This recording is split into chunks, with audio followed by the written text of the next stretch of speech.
This is Mises Weekends with your host, Jeff Deist. Ladies and gentlemen, thank you for joining us. Welcome back once again to Mises Weekends. And our guest today is Alan Mendenhall, who actually lives here in Auburn, Alabama, is joining us in studio. He's a longtime friend and a scholar associated with the Mises Institute. Alan runs the Blackstone and Burke Center for Law and Liberty at Faulkner University in Montgomery. He is a prolific writer on all things related to liberty and culture. He is an attorney and also a PhD in English, and we're very pleased to have him join us as we try to give some sort of new postmortem spin to this election that happened last week. Alan, how are you today? I'm doing very well. Thanks for having me. It's sort of disorienting to be here in studio at the Institute and have you be somewhere else. Yeah, well, I am on the road today, ladies and gentlemen. But let me give you sort of a devil's advocate setup, and I'd like to get your response. If you had told progressives, let's say 5 years ago, there's going to be a Republican president after Obama, but this hypothetical president is not going to be from Texas or Oklahoma. He's going to be from New York. He's going to be a sophisticated elite guy who's had a succession of beautiful wives. He is going to be very comfortable with gays and lesbians, having worked his entire career in New York real estate. Similarly, he's going to be very comfortable with Jewish folks, having some of them married into his family and having worked and had colleagues who were Jewish. He was going to be someone who's not animated by social issues like abortion, who's not a religious ideologue in any sense, and who, at least on union type issues, is going to be a populist protectionist. Don't you think liberals would have said, man, if we have to have a Republican president, make it that guy?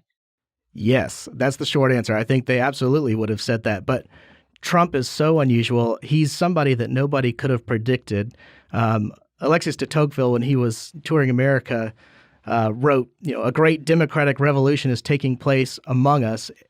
Everyone sees it, but not everyone judges it the same way. And I think that description really captures our own moment. People are viewing Trump's rise to the presidency in very different ways, even among people who are libertarian.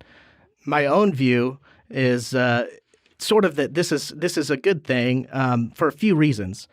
Number one being that Trump, I'm not sure, is beholden to anyone, at least not in the same way that your sort of standard cookie-cutter politician has been.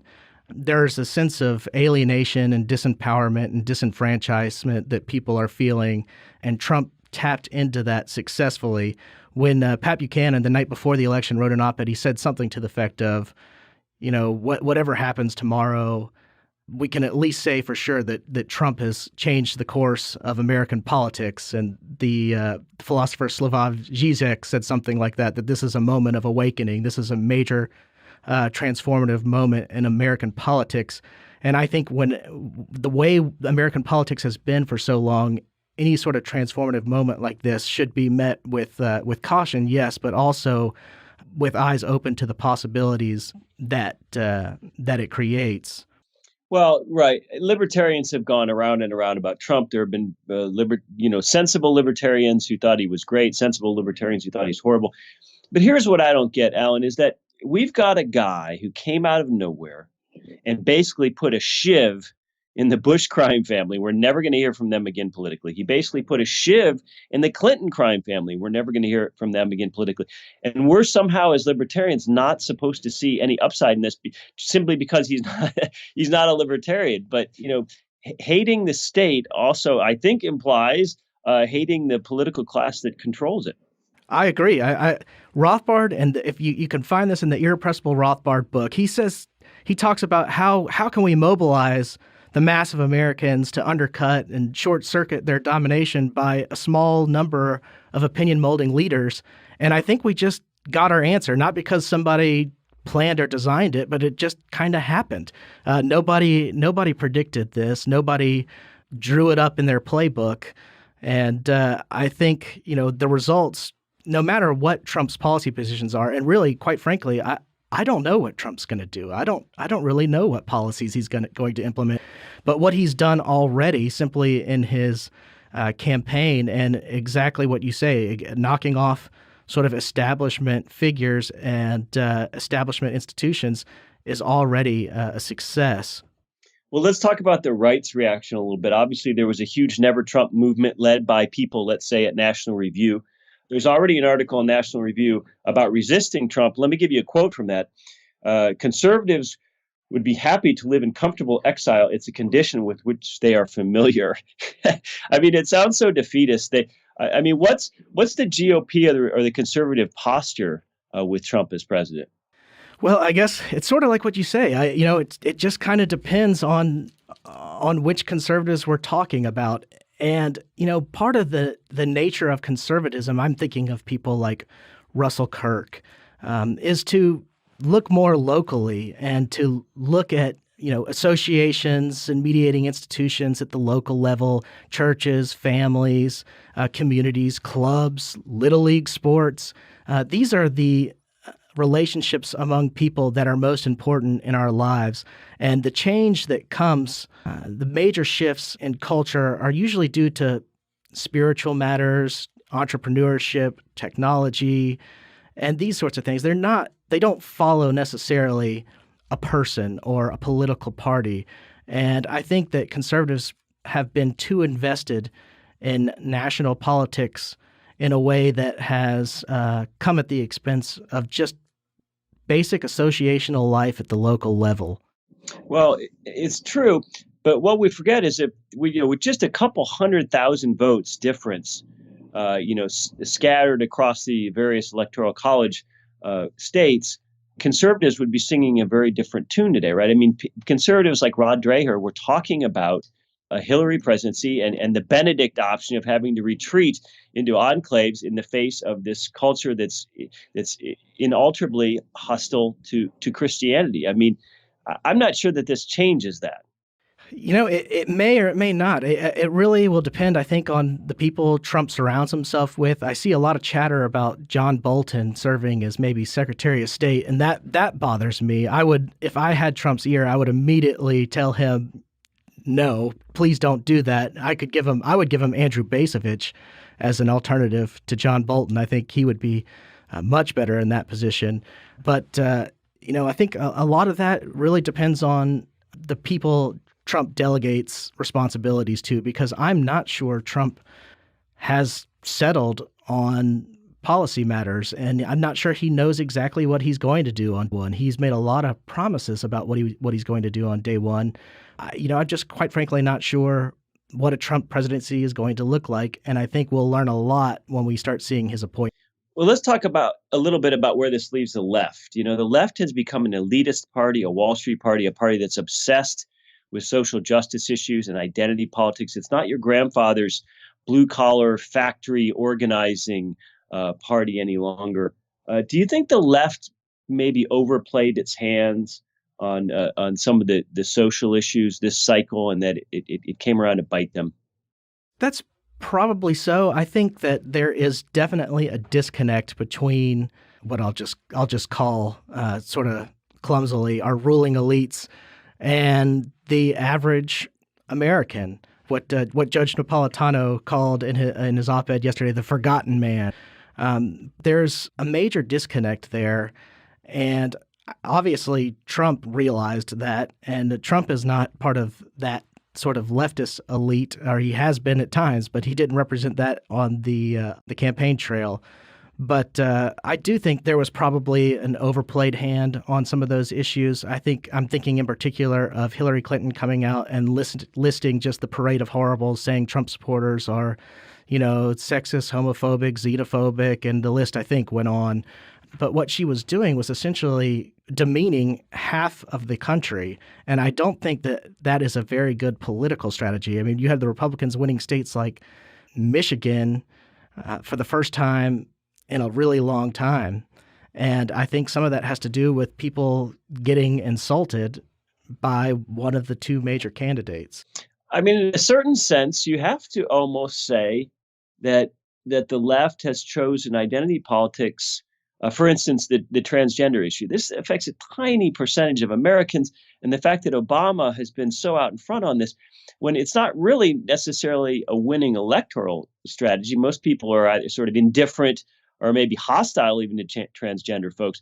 In a weird way, maybe they almost put that principle ahead of their own electoral success, because it sure seems like they were running an elite identity issues campaign in a year when populism won the day.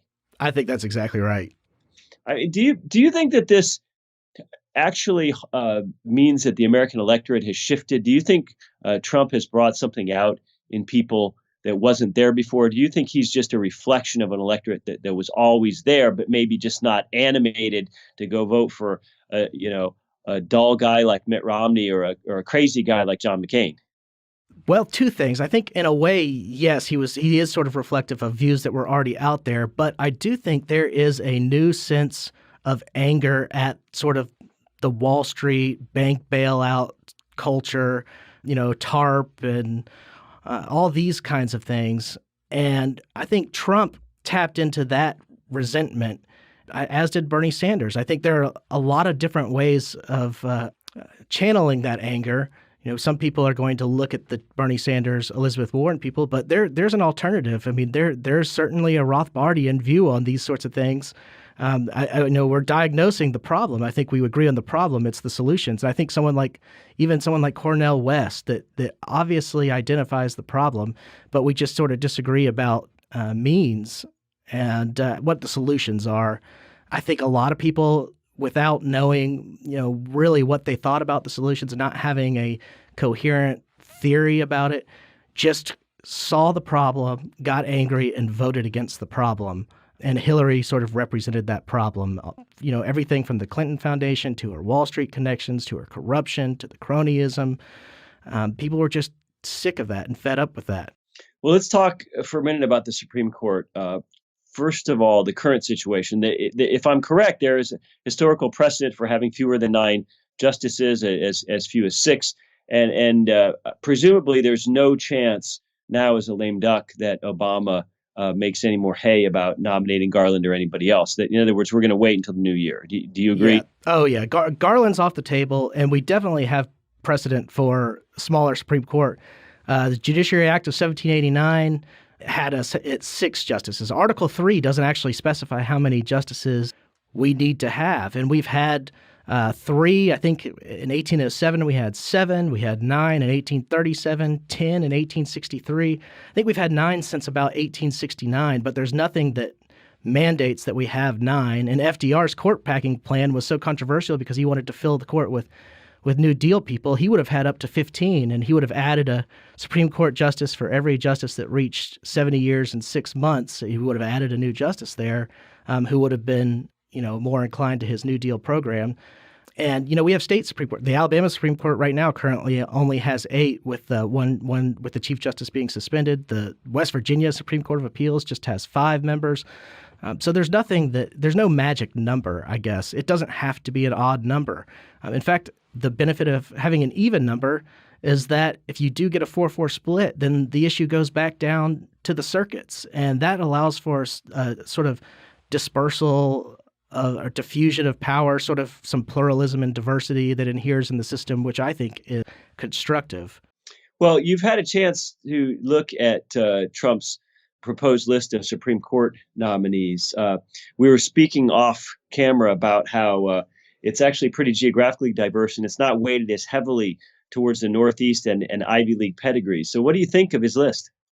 Well, I think it's a pretty good list. I like the fact that he has state Supreme Court justices on there. I like the fact that he has Mike Lee, a senator, on the list. Obviously, when we're talking about the Supreme Court and our constitutional system, I'm speaking sort of within the system that we've inherited, within the system we've got. This isn't a conversation about social contract theory and the validity of the Constitution, which I'm actually very sympathetic towards some of these views, and whether constitutional government has been a success or whether something like, common law or private ordering, work that Ed Stringham does and Bruce Benson and Todd Zwicky will do in private ordering is better. But the conversation I guess we're having is within the constitutional system, what kind of justices do we want to have? And I think Trump's list is very good. I think if he wanted to appoint somebody that were in the mold of Scalia, his best option is probably Justice Pryor over in Birmingham on the 11th Circuit. I think Pryor most embodies the Scalia form of textualism and originalism. But there are some exciting names on the list, including, Justice Don Willett from the Texas Supreme Court, who does have some libertarian leanings. And this raises actually a very interesting fault line, which will probably be part of the Senate confirmation hearings, no matter who Trump chooses to nominate. And that's this divide among people on the right and even within libertarian circles about the views on, say, the 14th Amendment, substantive process, privileges and immunities, and on judicial engagement and standards of review and sort of the powers of the federal judiciary, issues of federalism, issues of checks and balances. These are not issues that the right sort of has a uniform view on. The views are diverging widely on a lot of these issues, and I think that in the confirmation hearings, you may see some interesting questions along these lines, sort of getting right at that fracture on the right. Well, yeah, he certainly doesn't come across as a civil libertarian in style or tone. In other words, he's a guy who's been used to sort of running his own corporations and having a lot of people say yes when he tells them to do things. I wonder sometimes whether conservatives and libertarians make too much of the Supreme Court. Nick Gillespie tried to make this argument in his debate with Walter Block a week or so ago, that the Supreme Court doesn't matter as much as we say it does, and that it's an overblown concern. Would you share that? No, I think I wish that were the case, I guess is the way I would answer that question. I wish that were correct. I do feel that the Supreme Court has quite a bit of power, and you don't see sort of the institutional resistance to Supreme Court decisions that you might have seen in the early Republic. So, I am a little bit fearful about what Supreme Court decisions might mean. I mean, I think Chief Justice Roberts' opinion on the Affordable Care Act is a case in point. I mean, when he held that the individual mandate is a tax and upheld it on that basis, that affected a lot of people. Now, fortunately for us, the Affordable Care Act is just sort of unraveling on its own terms because it just was not a sustainable model. So no matter what, whoever the president was going to be, whether it were Trump or Clinton, somebody was going to have to do something about the Affordable Care Act. The mantra on the right is sort of repeal and replace. Maybe just repeal and do nothing is the better strategy. But I do think the Supreme Court wields a lot of power, and maybe the issue is not trying to therefore fill it with people who are like-minded so that you can exercise your power over the other side. But maybe we need to really step back and think about the nature of that power at all, whether that power is justified or are legitimate or good. And that may be the way we need to look at this conversation. What can we do? There's jurisdiction stripping, and there are all kinds of mechanisms that are constitutional that we could look at. But I do think the Supreme Court is a powerful institution. I have no doubts about that. I think the federal judiciary has come a long way from when Alexander Hamilton said it was the least dangerous branch. And that's coming from an ardent nationalist. And I think he would never have been able to conceive of the federal judiciary as it exists now. I mean, since 1950, the size of the federal judiciary has more than tripled. The matters that the Supreme Court undertakes seem to be increasingly invasive and controversial. I don't think the Supreme Court was always as active as it is today. Well, if there's one thing we can always count on from Alexander Hamilton, it's to give us the most illiberal view of any situation. With that, ladies and gentlemen, we are out of time. You really need to be following Alan Mendenhall on Twitter if you're looking for someone who basically curates for you the intersection of law and libertarianism and culture and even literature. He's got a great Twitter feed.